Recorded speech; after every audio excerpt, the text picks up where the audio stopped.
GS for all की इस class में आपका स्वागत है। हमने प्राचीन इतिहास के विभिन्न प्रश्नों को देखा है। इसी श्रृंखला में हम आज मौर्य साम्राज्य यानी चंद्रगुप्त मौर्य द्वारा स्थापित मौर्य साम्राज्य को आगे बढ़ाते हैं और इसमें मौर्य वंश और शुंग और कण्व वंश को भी साथ में पढ़ा जाएगा। देखिए, इससे संबंधित जो महत्वपूर्ण प्रश्न आए हैं उसको आप एक बार मेमोराइज कीजिए, मतलब उसका रिवीजन होगा आपका। तो देखिए, पहला प्रश्न है, मौर्य साम्राज्य का संस्थापक कौन था? जैसा कि आप जानते हैं कि चंद्रगुप्त मौर्य द्वारा मौर्य साम्राज्य की स्थापना की गई है और यह घनानंद को हराकर, जो कि नंद वंश का शासक था, 322 ईस्वी में 322 ईसा पूर्व यानी बीसी बिफोर क्राइस्ट में इसकी स्थापना हुई थी चंद्रगुप्त मौर्य के द्वारा।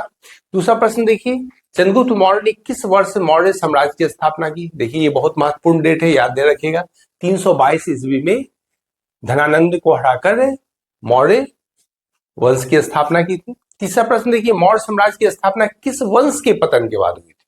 तो यहाँ पर देखिए, आप आ ही गया नंद वंश, जिसमें आप धनानंद को हराकर इसने मौर्य साम्राज्य की स्थापना की थी। तो इसका अगर नंद वंश का संस्थापक यदि पूछे तो पद्म नंद था और अंतिम शासक था धनानंद। तो ये अभी आप तथ्य ध्यान में रखिए। नंबर प्रश्न को देखिए, मौर्य साम्राज्य की राजधानी कहाँ थी? उज्जैन, पाटलिपुत्र, राजगीर और तक्षशिला। तो मौर्य साम्राज्य की प्रारंभिक अगर देखा जाए राजधानी पाटलिपुत्र थी, ये ध्यान रखना है। जबकि आप मगध साम्राज्य में बिंबिसार के द्वारा जो स्थापित किया गया था उसकी राजधानी राजगृह थी। इस पर कंफ्यूज नहीं होना है आप। 11 नंबर प्रश्न देखिए, चंद्रगुप्त मौर्य ने किसी नंद शासक को हराकर मौर्य शासन की स्थापना की थी? तो आप जाने ही धनानंद को हराकर मौर्य शासन की स्थापना की थी। 12 नंबर क्वेश्चन देखिए, चंद्रगुप्त मौर्य के अंतिम वर्षों में दक्षिण भारत की यात्रा में कौन से मुनि उनके साथ गए थे? तो उनके साथ भद्रबाहु गए थे, जो कि आपने जैन धर्म में पढ़ा था। भद्रबाहु ही दिगंबर संप्रदाय, जो कि जैन धर्म का ही एक भाग है, उसके संस्थापक थे। और तीसरा देखिए 13 नंबर, अपने जीवन के अंतिम वर्षों में चंद्रगुप्त ने कौन सा धर्म अपनाया था? तो इसने जैन धर्म अपनाया था। और जैसा कि जानते हैं कि दक्षिण भारत चले गए थे और वहीं उनका संलेखन हुआ, मतलब उपवास से अपने काया का उत्सर्ग किए थे चंद्रगुप्त मौर्य के द्वारा। 14 नंबर क्वेश्चन देखिए, चंद्रगुप्त के सलाहकार और रणनीतिकार कौन थे? तो आप जानते हैं विष्णुगुप्त, चाणक्य, कौटिल्य, उपयुक्त सभी, मतलब सभी इन्हीं का नाम है। कौटिल्य भी कहा जाता है, विष्णुगुप्त भी कहा जाता है, चाणक्य भी कहा जाता है। यही इनके प्रमुख मंत्री यानी अमात्य थे चंद्रगुप्त मौर्य के। क्वेश्चन देखते हैं, चंद्रगुप्त मौर्य ने उत्तर पश्चिम भारत पर नियंत्रण प्राप्त करने के लिए किस विदेशी सेनापति को पराजित किया? तो इसका उत्तर होगा ए, सेल्यूकस निकेटर। आप जानते हैं कि सिकंदर जब भारत से गया तो वो अपने साम्राज्य को विभिन्न क्षत्रपों के अधीन करके गया था, मतलब एक प्रकार से गवर्नर थे। गवर्नर प्रणाली की शुरुआत सिकंदर के द्वारा ही भारत में की गई थी। और इसका जो भारतीय प्रांत का था, जो काबुल, कंधार, हेरात जो प्रांत थे, अफगानिस्तान के साइड में जो प्रांत थे, उसमें पश्चिमोत्तर भारत के जो प्रांत थे उसमें उसका क्षत्रप सेल्यूकस निकेटर था, जिसे पराजित चंद्रगुप्त मौर्य के द्वारा किया गया। और बाद में वैवाहिक संबंध भी सेल्यूकस निकेटर ने अपनी पुत्री का विवाह चंद्रगुप्त मौर्य से किया था, जो कि कार्नेलिया के नाम से प्रसिद्ध है। आइए अगला क्वेश्चन देखें, सेल्यूकस निकेटर के संधि के बदले में चंद्रगुप्त मौर्य को कौन कौन से क्षेत्र प्राप्त हुए? तो यहाँ देखिए, बलूचिस्तान, अफगानिस्तान, पूर्वी ईरान और उपयुक्त सभी। तो इसका उत्तर होगा उपयुक्त सभी। ये प्रांत जो पश्चिमोत्तर भारत के क्षेत्र में है, इसे सेल्यूकस निकेटर ने संधि के बदले में चंद्रगुप्त को समर्पित किया था। अगला क्वेश्चन देखिए, मेगास्थनीज द्वारा मौर्य शासन पर लिखा गया विवरण किस ग्रंथ में संकलित है? तो आप जानते हैं कि यूनानी इतिहासकार है मेगास्थनीज, और यह सेल्यूकस निकेटर के द्वारा चंद्रगुप्त मौर्य के दरबार में भेजा गया दूत था, यानी एम्बेसडर था। और इसका जो संकलन है ये इंडिका में वर्णित है। और इंडिका एक्चुअल देखा जाए तो यह इसका विवरण है विभिन्न ग्रंथों के सोर्स के रूप में लिए गए, मूल रूप से इंडिका उपलब्ध है नहीं। अगला प्रश्न देखिए, चंद्रगुप्त के दरबार में सेल्यूकस निकेटर का राजदूत कौन था? यही क्वेश्चन पूछा गया है। देखिए 8 नंबर, यह है इसका मेगास्थनीज था, जो कि यूनानी इतिहासकार के रूप में प्रसिद्ध है। अगले प्रश्न को देखा जाए, चंद्रगुप्त मौर्य किस जैन मुनि से प्रभावित थे? तो आपने इससे पहले भी पढ़ा, भद्रबाहु से प्रभावित थे और इसी के कारण इन्होंने जैन धर्म की दीक्षा ली थी। अगला देखिए, चंद्रगुप्त मौर्य ने अपने अंतिम वर्ष कहाँ बिताए? तो यहाँ देखिए उज्जैन, राजगीर, श्रवण बेलगोला और नालंदा। तो यह श्रवण बेलगोला में अपने अंतिम दिन बिताए और यहीं पर इन्होंने संलेखन भी किया था, मतलब अपने काया का उत्सर्ग जैन रीति रिवाज से किया था। तो देखिए अगला प्रश्न, चंद्रगुप्त मौर्य ने किस नंद शासक को हराकर मौर्य शासन की स्थापना की? तो इसमें आपने देखा था धनानंद को हराकर।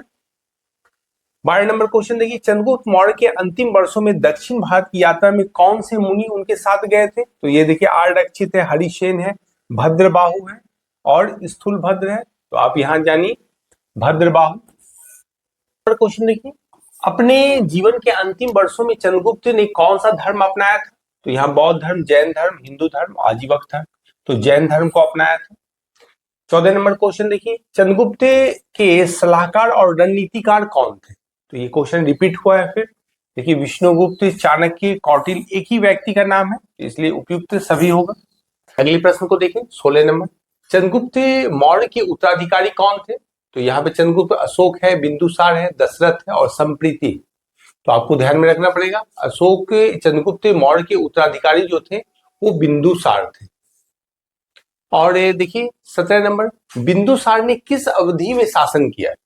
तो यहाँ पर 397 से 373, 373 से 332, 321 से 297, 268 से लेकर 332। तो आप इसमें अगर गौर करें तो इसमें देखिए 321 से 22 में तो इन्होंने ही सत्ता ग्रहण की थी ईसा पूर्व में, तो ये नहीं होगा। अब अगले इसके उत्तराधिकारी हैं, तो आगे से यहाँ देखिए 297 बीसी से लिखा हुआ है, तो 297 बीसी से 273 बीसी तक इन्होंने शासन किया था। आगे देखिए 18 नंबर क्वेश्चन, चंद्रगुप्त मौर्य का साम्राज्य किस क्षेत्र तक विस्तृत था? तो बंगाल से अफगानिस्तान तक, कश्मीर से कर्नाटक तक, और विकल्प ए और बी दोनों केवल उत्तर भारत में। यदि उत्तर भारत के इस शासक को देखा जाए तो इसने अपने मतलब कर्नाटक के तक अपने राज्य का विस्तार किया था। और इससे पूर्व यदि आप जाइए तो नंद वंश के शासक जो कि मगध के ही शासक थे, और उसमें प्रतापी शासक के रूप में महापद नंद का स्थान आता है, उन्होंने ही कर्नाटक तक एक्चुअली विस्तार किया था।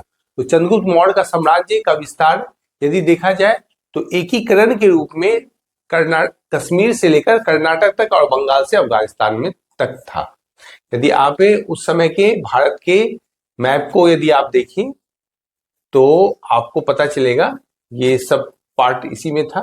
तो यहाँ कश्मीर का पार्ट है, कश्मीर देख रहे हैं, कश्मीर से लेकर कर्नाटक के तक अगर देखा जाए तो ये उत्तर से और दक्षिण हुआ, और यहाँ पर पश्चिम से पूरब की ओर देखा जाए तो यह बंगाल से लेकर, यहाँ बंगाल है आपका और यहाँ अफगानिस्तान तक ही इसका साम्राज्य विकसित था।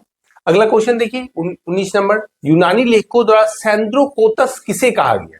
तो याद रखिएगा यूनानी लेखक के द्वारा सैंद्रोकोतस चंद्रगुप्त मौर्य को किया गया, और यह 1784 में स्थापित, याद रखिए 1784 में स्थापित एशियाटिक सोसाइटी ऑफ बंगाल के जो सदस्य थे सर विलियम जॉन से, उनके द्वारा यह बताया गया कि यूनानी ग्रंथों में चंद्रगुप्त मौर्य का नाम सैंद्रोकोतस से लिखा हुआ है। चंद्रगुप्त का प्रशासन किसने वर्णित किया था? तो कौटिल्य है, स्ट्रैबो है, हेरोडोटस है और मेगास्थनीज है। तो विदेशी इतिहासकार के द्वारा उसके प्रशासन का वर्णन मेगास्थनीज की इंडिका में मिलता है। आगे देखिए मौर्य प्रशासन की सबसे प्रमुख विशेषता क्या थी? विकेंद्रीकृत, केंद्रीकृत, सैन्य आधारित और जनजातीय। तो यह जानिए मौर्य प्रशासन की सबसे प्रमुख विशेषता के रूप में केंद्रीकृत शासन व्यवस्था थी। यह ऐसा राजतंत्रात्मक शासन था जिसमें जो राजा थे प्रमुख थे, यानी केंद्र की सत्ता प्रमुख थे। अगला देखिए 22 नंबर क्वेश्चन, मौर्य साम्राज्य को किस आधार पर विभाजित किया गया है? मंडल, प्रांत, जनपद और प्रांत। तो आप यह ध्यान में रखिए मौर्य शासन को जो है प्रांत के आधार पर विभाजित किया गया है। 23 नंबर देखिए, प्रांतीय प्रशासन का प्रमुख कौन होता था? यहाँ देखिए सामंत है, गोप है, कुमार है, राजकुमार, प्रदेश था। तो प्रांतीय प्रशासन का प्रमुख देखा जाए तो इसको कुमार या राजकुमार को कहा जाता था। 24 नंबर देखिए, किसानों से वसूला जाने वाला कर क्या कहलाता था? तो यहाँ देखिए, बलि दिया है, हिरण्य दिया है, भाग दिया है, या भग दिया है, या कर दिया गया है। तो यहाँ पर भागदूत नामक अधिकारी राजस्व की वसूली कहा जाता था, जो वर्तमान में कलेक्टर के रूप में हम जानते हैं। तो किसानों से वसूले जाने वाले कर को भाग कहा जाता था। 25 नंबर को प्रश्न देखिए, मौर्य काल में गुप्तचरों को क्या कहा जाता था? विषकन्या, मंत्री, गूढ़ पुरुष, स्थानिक। तो इसके मौर्य काल में गुप्तचरों को गूढ़ पुरुष से कहा जाता था। 26 नंबर क्वेश्चन को देखा जाए, राज्य नियंत्रित व्यापार संस्था के प्रमुख को क्या कहा जाता था? तो समिति दिया है, युक्त दिया है, पन्याध्यक्ष दिया है, महामात्र दिया है। तो राज्य नियंत्रित व्यापार संस्था के प्रमुख पन्याध्यक्ष कहलाते थे। तो ध्यान में रखिए। अगला प्रश्न देखिए, 27 नंबर, मौर्य प्रशासन का सर्वोच्च अधिकारी कौन था? सेनापति, राजाध्यक्ष, महामात्र और अमात्य। आप जानते थे कि मौर्य प्रशासन में राजा के बाद प्रमुख पद अमात्य का ही होता था, जो मुख्य पुरोहित के रूप में भी काम करते थे। अमात्य का एक्चुअल अर्थ मंत्री होता है। 28 नंबर, पाटलिपुत्र के नगर प्रशासन का प्रमुख कौन होता था? नगरक, रज्जुक, दंडाधिकरण और धम महामात्र। तो इसका उत्तर होगा नगरक। ध्यान में रखिए। 29 नंबर, दंड नीति किससे संबंधित थी? धार्मिक कानून, दंड संहिता यानी पीनल कोड, कराधान, सिविल प्रक्रिया। तो आपको ध्यान रखना पड़ेगा, दंड नीति जो थे दंड संहिता यानी पीनल कोड था। 30 नंबर देखिए, मौर्य प्रशासन में सीताध्यक्ष किसके प्रभारी थे? तो सीताध्यक्ष जो थे कृषि के प्रभारी थे। सीताध्यक्ष बोला जाता है कृषि भूमि के प्रमुख को। अगला देखिए, 31 नंबर क्वेश्चन, मौर्य साम्राज्य में समाहर्ता किस कार्य के लिए जिम्मेदार होता था? तो यह होता था राजस्व संग्रह के लिए जिम्मेदार। तो आप इसको रैपिडली आप देखिए। 32 नंबर देखिए, मौर्य काल में अमात्य कौन होते थे? सेना प्रमुख, उच्च अधिकारी, प्रांतीय राज्यपाल, पुरोहित। तो इसमें आप जानिए उच्च अधिकारी होते थे। यद्यपि पुरोहित का भी पद अमात्य में था, लेकिन पुरोहित अन्य भी हो सकते हैं, लेकिन अमात्य यानी मंत्री के रूप में काम में करते थे। व्यापार और बाजार नियंत्रण का कार्य किस अधिकारी के पास था? तो पन्याध्यक्ष है, नगरक है, कर्मांतिक है और लोहाध्यक्ष। तो ये पन्याध्यक्ष होगा इसका। 38 नंबर देखिए, मौर्य काल में आधुनिक वित्त मंत्री के समकक्ष कौन था? मतलब कर की वसूली, राजस्व का संग्रह करने वाले जो अधिकारी या मंत्री होते थे उनको कहा जाता था। तो यह वर्तमान में समाहर्ता यानी कलेक्टर के बराबर थे। 39 देखिए, रज्जुक की नियुक्ति कौन करता था? तो रज्जुक की नियुक्ति राजा के द्वारा की जाती थी। आइए 40 नंबर क्वेश्चन देखा जाए, किस ग्रंथ में जनपद, विषय और आहार जैसे प्रशासनिक विभागों का उल्लेख किया गया है? तो इसका उल्लेख अर्थशास्त्र में किया गया है। ध्यान रखिएगा, अर्थशास्त्र चाणक्य के द्वारा लिखा गया है और जिनका ही नाम विष्णुगुप्त था। तो आइए देखिए 41 नंबर क्वेश्चन, अर्थशास्त्र के लेखक कौन थे? तो अर्थशास्त्र के लेखक आप जानते हैं जैसा कौटिल्य थे। और 42 नंबर क्वेश्चन देखिए, कौटिल्य को किस नाम से जाना जाता है? तो कौटिल्य को चाणक्य और विष्णुगुप्त दोनों के नाम से जाना जाता है। 43 नंबर क्वेश्चन देखिए, अर्थशास्त्र किस विषय से संबंधित है?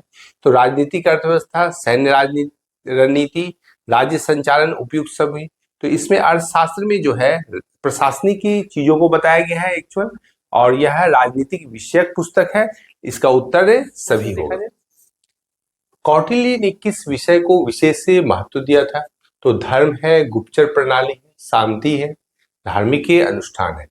कौटिल्य ने गुप्तचर प्रणाली को विशेष से महत्व दिया था। ध्यान रखिए, क्योंकि इन्होंने कहा था कि गुप्तचर के द्वारा ही राज्य की सुरक्षा और राज्य को की शासन प्रणाली को सुनिश्चित किया जा सकता है। आइए 45 नंबर क्वेश्चन देखिए, अर्थशास्त्र में राजा को प्रमुख किस रूप से वर्णित किया गया है? ईश्वर का सेवक, अपने बच्चों का पिता, आचार नीति का स्रोत है और धर्म का रक्षक। तो इसमें धर्म का रक्षक राजा को कहा गया है। 46 नंबर देखिए, मंडल सिद्धांत किससे संबंधित है? विस्तारवाद, अर्थव्यवस्था, कूटनीति और युद्ध और धर्म से। तो मंडल सिद्धांत जो है कूटनीति और युद्ध से संबंधित है। अगला प्रश्न देखिए 47 नंबर, मत्स्य न्याय का अर्थशास्त्र में क्या आशय है? जंगल का कानून या नियम, शांतिपूर्ण सहअस्तित्व, धर्म और कृषि। तो मत्स्य न्याय का अर्थ है जंगल का कानून, यानी बड़ी मछली छोटी मछली को खाती है, मतलब शक्तिशाली ही अपना वर्चस्व बना के रख सकते हैं, या तो जो दुर्बल है वो शक्तिशाली के अधीन रहेंगे, यही मत्स्य न्याय है। 48 नंबर देखिए, कौटिल्य ने निम्नलिखित में से किस पर बल दिया? प्रजा की सुरक्षा, सशक्त सेना, कठोर कर व्यवस्था, उपयुक्त सभी। तो इसका अर्थ होगा, इसका होगा उत्तर उपयुक्त सभी पर। आगे देखिए 49, अर्थशास्त्र की पुनः खोज किसने की थी? तो अर्थशास्त्र की पुनः खोज क्षमा शास्त्री या साम शास्त्री के द्वारा किया गया था। अर्थशास्त्र जो प्राचीन, खासकर मौर्य काल के प्रशासनिक इतिहास को बताता है, यह विभिन्न स्रोतों से इकट्ठा करके साम शास्त्री के द्वारा संकलित किया गया है, यानी इसका कंपाइलेशन किया गया है और वर्तमान में इसे प्रकाश में लाया गया है। अर्थशास्त्र जो चाणक्य या कौटिल्य द्वारा लिखित है। 50 नंबर देखिए, अर्थशास्त्र किस भाषा में लिखा गया है? तो अर्थशास्त्र संस्कृत भाषा में लिखा गया है।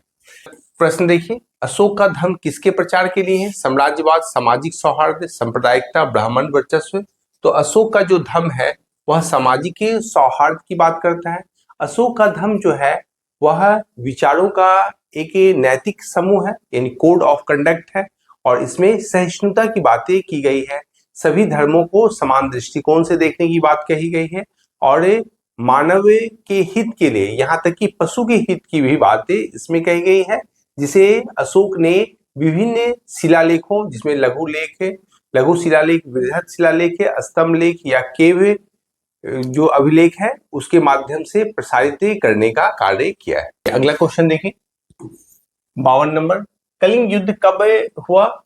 तो ये 261 बीसी में हुआ था और कलिंग युद्ध के बाद ही अशोक ने बौद्ध धर्म को स्वीकार कर लिया और अशोक ने उपगुप्त से बौद्ध धर्म की दीक्षा ली थी और यह निग्रोथ नामक बौद्ध भिक्षु से प्रभावित होकर बौद्ध धर्म को स्वीकार किया।